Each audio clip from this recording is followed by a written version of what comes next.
In this video, let's take a look at the terminology which is required to have a proper understanding of Flexbox and how it works. When we talk about Flexbox, we mainly have two entities. A parent container, which we term as the Flex container, and the immediate children elements, which we term as Flex items. If you take a look at sample HTML, the parent div is the Flex container and all the children divs are the Flex items. Now we also deal with two axes when working with Flexbox: the main axis and the cross axis. By default, the main axis runs left to right and the cross axis is perpendicular to the main axis and runs top to bottom.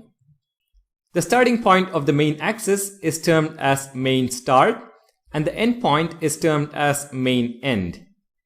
The length from main start to main end is called the main size.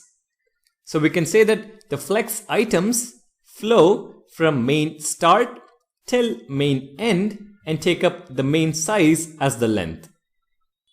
Similarly, with cross axis, we have cross start, cross end and cross size.